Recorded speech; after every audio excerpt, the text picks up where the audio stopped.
इतना लंबा वीडियो नहीं होगा, बस 2-3 मिनट का वीडियो होगा, देखना जरूर, ठीक है। लेकिन मेरी सुनने से पहले ये वाला ज्ञान सुनो। सत्यकाम जाबाल की कथा पढ़िए। जबाला माँ है, वो पूछ रहा है मेरे बाप का नाम बताओ, बोली बाप का नाम नहीं पता। जैसे आप डेटिंग की बात कह रही ना, बोली मैंने बहुत लोगों से डेटिंग करी थी, तो मैं नहीं जानती कि कौन तेरा बाप है ना, मुझे बहुत फर्क पड़ता है। और जब तू अभी पढ़ने के लिए जाएगा गुरु के आश्रम में, गुरु पूछे कि सरनेम बता, भारत में बड़ी बात होती है ना कि तेरे नाम के पीछे किसका नाम चलेगा, बोले सरनेम पूछे गुरु, ये हम औपनिषदिक काल की बात कर रहे हैं, वेदांत की बात कर रहे हैं, तो कहना मेरा नाम है सत्यकाम जाबाल। माँ के नाम पे अपना नाम बताना ना, बाप के नाम की जरूरत क्या है? ये वेदांत है, ये वेद है हमारा, वेद। और तुम जिस कल्चर को बचाना चाहते हो उसमें से आधा यूरोप का है, कुछ तुर्की का है, कुछ अफगानिस्तान का है और कुछ अरेबिया का है। वो जो कल्चर है उसको तुम इंडियन कल्चर समझ रहे हो, वो इंडियन कल्चर है ही नहीं। और जो असली इंडियन कल्चर है वो तुमको पता चल जाए, वो छक्के छूटे तुम्हारे, वो इतना खुला, इतना आजाद और इतना विकासोन्मुख है। अच्छा लगा ज्ञान? अब सिर्फ कुछ समय के लिए, मुश्किल से 1 या 2 मिनट के लिए मेरी सुनो। अगर आप आचार्य प्रसाद के फैन भी हो तो अपना ईगो साइड में करके सिर्फ 1 या 1.5 मिनट के लिए, 2 मिनट के लिए मेरी बातों को ध्यान दो। देखो, मैंने आचार्य प्रशांत या फिर इसकी जैसे जो सेल्फ क्लेम्ड गुरु बन के घूम रहे हैं, इन्हें 2 से 3 साल पहले ही सुनना छोड़ दिया था। जब मैं आचार्य प्रशांत जैसे लोगों को या फिर इसके जैसे जितने भी लोग जो सेल्फ क्लेम्ड गुरु बनकर घूम रहे हैं, इन्हें मैं सुनता था, तो मुझे एक चीज़ फील हुई, बहुत ज़्यादा फील हुई। मुझे ये चीज़ फील हुई कि ये लोग कोई ऐसी बात नहीं कह रहे हैं जो मैं नहीं जानता। ये लोग वो बात कर रहे हैं जो मेरे इमोशन से कनेक्ट कर सके। और ये लोग जानते हैं कि भारत में लोगों में इमोशन बहुत ज़्यादा है। कोई ऐसी बात कह दो जिससे सामने वाला उस बात को अपने इमोशन से कनेक्ट कर सके।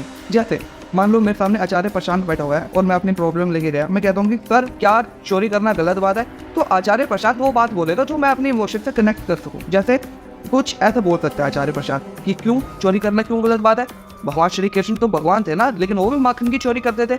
अब ये मुझे समझना पड़ेगा कि मक्खन की चोरी से किसी का नुकसान नहीं होता था, लेकिन अगर मैं इस बात को मानकर कि भगवान श्री कृष्ण मक्खन की चोरी करते थे, मैं किसी के घर में जाकर चोरी करूं, तो मुझे ये समझना पड़ेगा कि मैं जिसके घर से चोरी कर रहा हूँ, क्या पता उसने अपनी उस संपत्ति को कितने सालों की मेहनत करके इकट्ठा करा हुआ है, ठीक है ना।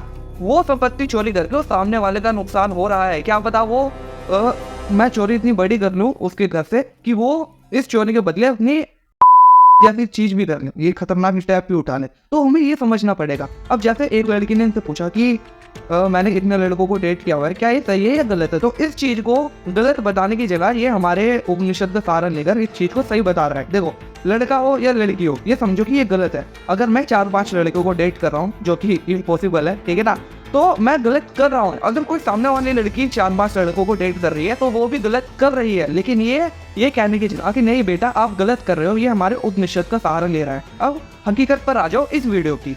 अब जैसा मैंने आप लोगों को बताया कि मैंने आचार्य प्रशांत जैसे लोगों को 2-3 साल पहले ही सुनना छोड़ दिया था, उसका कारण भी मैंने आप लोगों को बताया।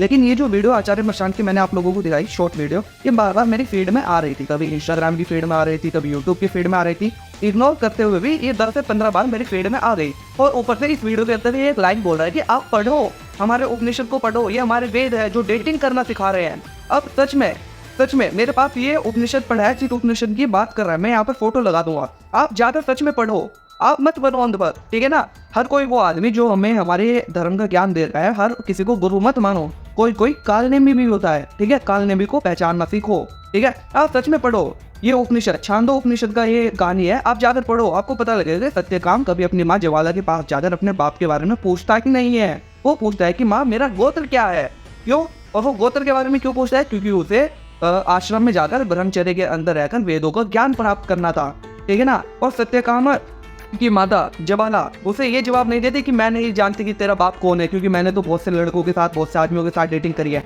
उसकी माँ कहती है कि बेटा जब मैं शादी करके तेरे पिता के घर आई, जब तेरे बाप के घर आई, तो काम में इतना ज्यादा खो गई थी कि मैंने कभी तेरे पिता से उनके गोत्र के बारे में पूछा ही नहीं, ठीक है ना। ये नहीं कहती कि मैं नहीं जानती कि तेरा पिता कौन है, तेरा बाप कौन है। वो कहती है कि मैंने कभी तेरे पिता से उनके गोत्र के बारे में पूछा ही नहीं। ऊपर से जब तू पैदा हुआ था, तेरे पैदा होने से कुछ समय पहले ही तेरे पिता की मृत्यु हो चुकी थी, तो मेरा इस चीज पर ध्यान गया है कि तेरे पिता का गोत्र क्या है। तो तू एक काम कर, अब तू आश्रम में जा और जब कोई तेरे से तेरे गोत्र के बारे में पूछे तो बस छोटा सा काम करना, ये कहना कि मेरा नाम सत्यकाम है और मेरी माँ का नाम जबाला है, इस तरीके से मैं सत्यकाम जबाला हूँ, ठीक है ना। वहाँ पर पिता की बात हो ही नहीं रही है। तो ये आचार्य प्रशांत इस लड़की को ये कहने की जगह कि नहीं बेटा जो आप कर रहे हो गलत है, ये हमारे उपनिषद का सार बता रहा है, उसकी कहानी, वो भी गलत कहानी बता रहा है उस लड़की को खुश करने के लिए, उस लड़की को उसका मनचाहा आंसर देने के लिए। नहीं सिखाती हमें हमारा ग्रंथ, हमारे धार्मिक ग्रंथ, हमारे उपनिषद, हमारे वेद नहीं सिखाते डेटिंग करना।